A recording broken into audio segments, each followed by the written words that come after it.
जहीरुद्दीन मोहम्मद बाबर, जिसने हिंदुस्तान की जमीन पर अपना परचम लहराया था और इस परचम का नाम था मुगल एम्पायर। लेकिन बाबर ये सब कुछ कैसे किया? एक और बात, अगर ये वाकया बाबर के साथ ना होता तो बाबर कभी हिंदुस्तान आता ही नहीं। ये साल था मिड 14th सेंचुरी का, जब तैमूरी सल्तनत कई हिस्सों में बटी हुई थी। उसमें एक हिस्सा फरगाना उमर शेख मिर्जा के पास था। उमर शेख मिर्जा के यहाँ एक बच्चा पैदा होता है जिसका नाम था बाबर, जहीरुद्दीन मोहम्मद बाबर। बाबर जब 12 साल का हुआ तब बाबर के वालिद का इंतकाल हो गया।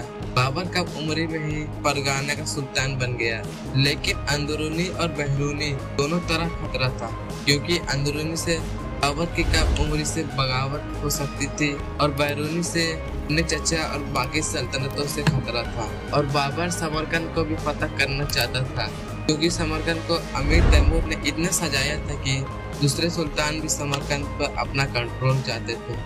बाबर अपनी फौज के साथ समरकंद पहुंच गया।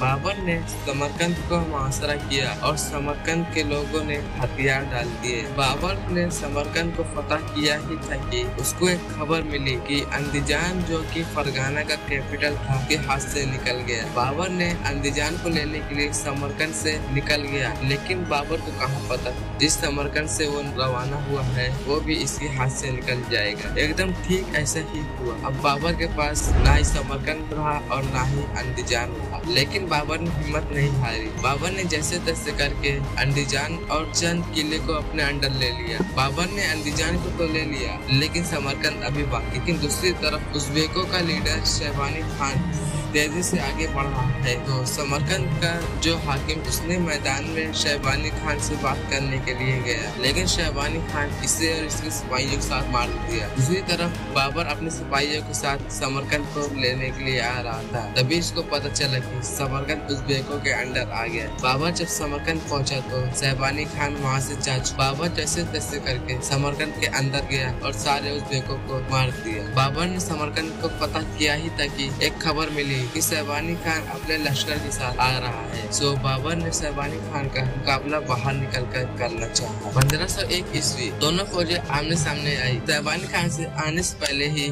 बाबर ने अपने वालिद के भाई और रिश्तेदार से मदद मांगी। सो किसी ने मदद की और किसी ने नहीं की, लेकिन बाबर शहबानी खान के सामने टिक ना सका और बाबर की शिकस्त हो गई। इस जंग को सरायपुर के नाम से भी जाना जाता है। ऐसा कहा जाता है कि बाबर इस जंग से भागकर ताशकंद चला गया, लेकिन बाबर अपना किला अंदीजान वापस लेना चाहता था। सो बाबर और ताशकंद के हाकिम के साथ मिलकर अंदीजान का मुहासरा किया और अंदीजान का हाकिम था वो भाग गया। अंदीजान बाबर को मिलने वाला था, ताशकंद का हाकिम इसे दूसरे को दे दिए और बाबर से कहा कि समरकंद को फतह करो, तुम वहाँ के हाकिम बन जाओगे। वहीं दूसरी तरफ जब शहबानी खान को ये खबर मिली कि अंदीजान हाथ से निकल गया, शहबानी खान अपने फौज के साथ आया, अपने इलाकों के साथ भी उनकी जमीनों पर भी कब्जा कर लिया। दूसरी तरफ यही कारण बना कि बाबर फरगाना को छोड़कर हिंदुस्तान की तरफ आया। लाइक करें, शेयर करें और चैनल को सब्सक्राइब करें।